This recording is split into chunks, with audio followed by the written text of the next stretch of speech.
Welcome back, everyone, to the deep dive. Ready to dig into some more cool stuff? Always ready. Awesome. So today we're looking at something I bet you handle all the time without even thinking about it. Let me guess. Yeah, laundry. Huh. No, not laundry, though. Maybe we should do a deep dive on that sometime. Okay, I'm stumped. Today, it's all about those coins clinking around in your pocket or purse. Oh, U.S. currency. Always a fascinating topic. Exactly. But we're going even deeper. We're focusing on those presidential coins. You know, the Lincoln penny, the Jefferson nickel, all those familiar faces. Ever wonder how they got there? You mean, like, why is Lincoln on the penny? Or why we even have a penny in the first place? You got it. We've got this super interesting article from the U.S. Money Reserve, a major player in the world of precious metals, and it spills all the behind-the-scenes details. Sounds right up our alley. It is. So let's kick things off with the most recognizable face, honest Abe on the penny. It's been around forever, right? Well, it might feel that way, but the Lincoln penny actually broke a major tradition when it first appeared in 1909. You see, back then, putting portraits on U.S. coins was a big no-no. Really? So what made Lincoln the exception? Was it just because it was his 100th birthday, or was there something more to it? The centennial definitely played a role, but it goes deeper than that. You have to consider Lincoln's legacy of the Civil War, the Emancipation Proclamation. He embodied unity and freedom, ideals that resonated powerfully with Americans. Putting him on the penny, the most common coin, made his image a constant symbol of those values. Wow, that's pretty insightful. It's like they were making a deliberate statement with that choice, not just celebrating a birthday. Oh, Okay, so we've got Lincoln representing unity and freedom on the penny.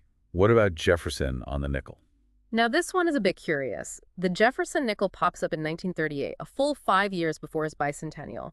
And get this, it wasn't even his first time on U.S. money. He was on the $2 bill way back in 1869. Huh. So maybe they were just big fans of Jefferson's face? But why the nickel? Was there a specific connection? That's a great question.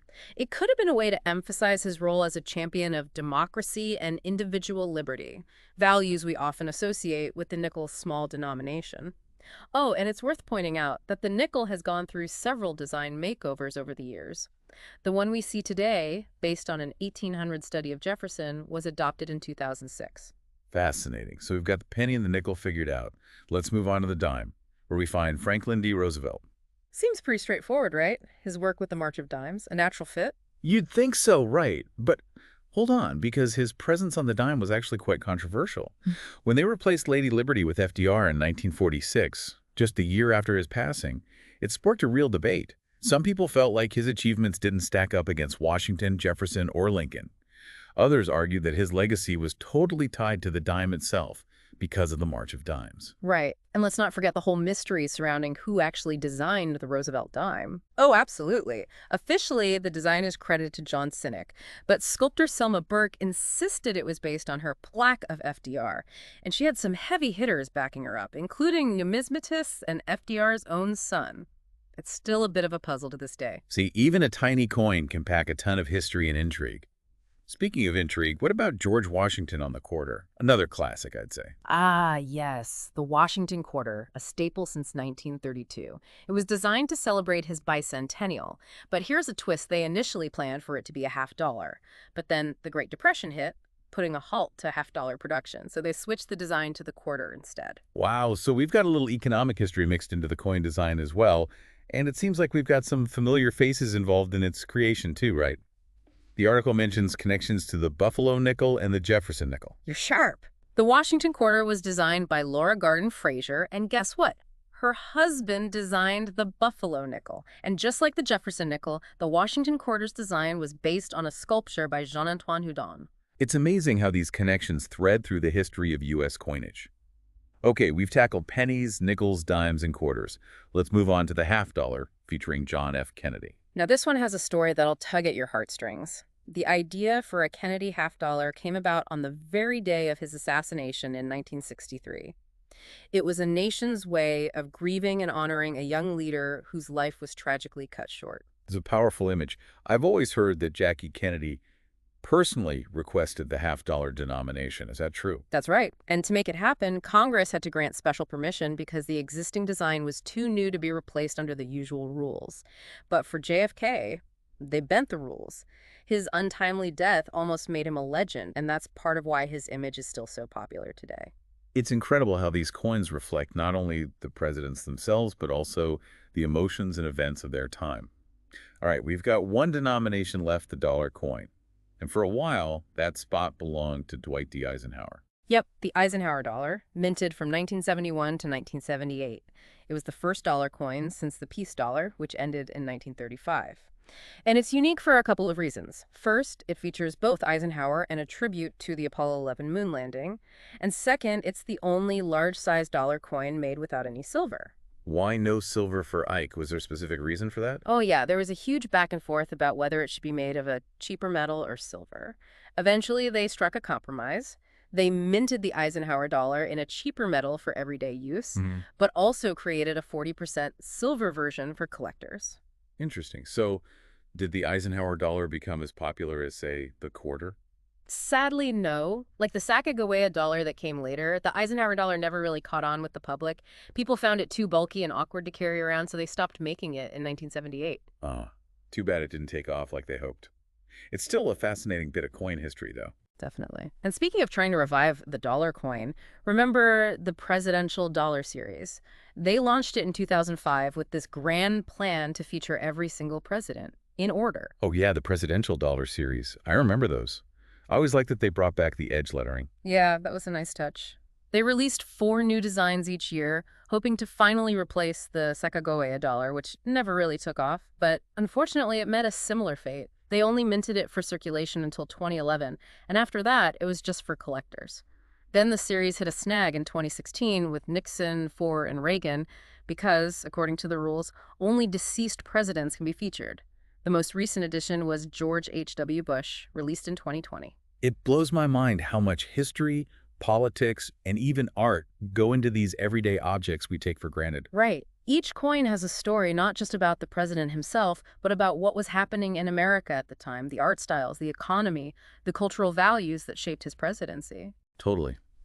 We've covered a lot of ground here today, from Lincoln to Eisenhower and the presidential dollar series. But hey, presidents aren't the only ones who've ended up on U.S. coins, are they? You know it. There's a whole world of cool imagery and symbolism beyond those presidential faces waiting to be explored. So don't go anywhere, because in the next part of our deep dive, we're going to uncover some of those other iconic figures and designs that have graced American currency. It really makes you think, when they choose who to put on a coin, it's like they're making a statement. What do you mean? Well, it's not just about saying, hey, this president did some great things. It's more like they're trying to show us what was important to America at that time, like what values they wanted to represent. That's interesting. So you're saying it's like a snapshot of what America stood for at that point in history. Exactly. It's like, it makes you wonder, what if they were designing a brand new coin today? Whose face would they choose? And why? Ooh, that is a good question. Would they go with another president? Or maybe someone completely different, like, I don't know, a civil rights leader or a scientist? Right. Or an artist, even. The possibilities are endless. And thinking about who we choose to honor on our money, well, it really says a lot about who we are as a nation.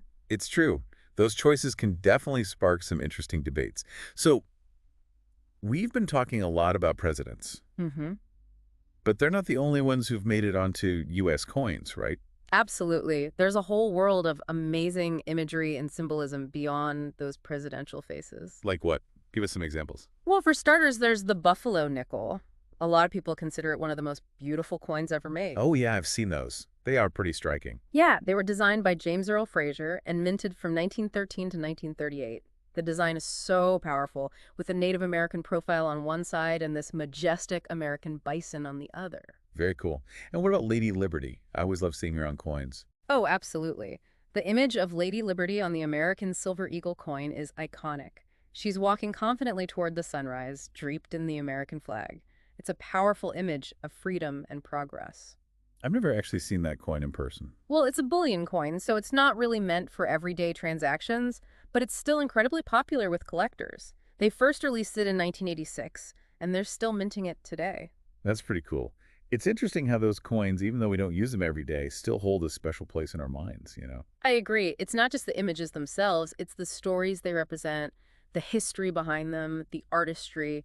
Each coin has a whole tale to tell. Okay, so speaking of tales, I've got to ask about the state quarters program. That was back in the 90s and early 2000s, right? I remember collecting those when I was a kid. Each state had its own special design. It was so cool. Oh, that program was a huge hit. It was a fun and easy way for people to learn about the different states, their history, and what makes them unique. And it wasn't just about the coins themselves, right? Didn't it also lead to a resurgence in coin collecting as a hobby? Absolutely. It brought numismatics, which is the study of coins and other currency, into the spotlight. It got people, especially young people, excited about history and the stories that these little objects can tell. That's a perfect example of how these seemingly small everyday things can have a much bigger ripple effect. They spark our curiosity, teach us about the past, and can even bring people together. You know, one thing that's always fascinated me about coins is how they reflect a society's values. Like when they decided to take Lady Liberty off the dime and replace her with FDR. That's a great point.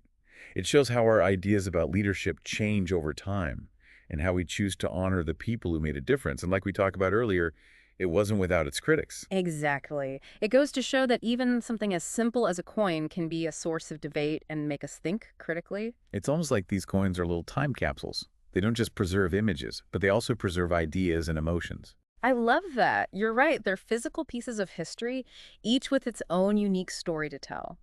And they give us these glimpses into different eras, reminding us of the people, events, and values that shaped America. It really is like holding a piece of history in your hand every time you pick up a coin. That's exactly what makes numismatics so captivating. It's not just about collecting, it's about connecting with the past, understanding the stories behind these objects, and appreciating their importance. It's a great reminder that even the most ordinary things can have extraordinary meaning and value. Couldn't agree more. And that's a powerful lesson to carry with us, no matter what we're talking about, whether it's coins or any other part of life. So well said. Now, as we start to wrap up our deep dive into the world of U.S. coinage, so as we wrap up our coin journey, what really stands out to you? What's the one thing you hope our listeners take away from all this? You know, for me, it's realizing that those coins we use every day, they're more than just money. They're little pieces of history, each with a story to tell. They show us what we value, the tough times we've been through, the victories we've won. It's like those tiny objects hold so much meaning, you know? That's so true. Yeah. It really makes you look at that change in your pocket differently. Totally. It's like, think about all the people who've held those same coins, the things they've bought, the places they've been. If coins could talk, the stories they could tell. Right. So next time you're fishing around for a quarter or a dime, take a second to really look at it. Yeah. Think about who's on it, what it represents, the history it holds. You might be surprised by what you discover. And who knows? Maybe it'll even inspire you to start your own coin collection. It's a really fun hobby, and you can learn so much about history, art, and economics. That's a great idea. Well, thanks for joining us on this deep dive, everyone. We hope you learned something new and maybe even found a new appreciation for the humble coin. My pleasure. It's been fun exploring this with you. Until next time, keep exploring, keep learning, and keep those pockets jingling.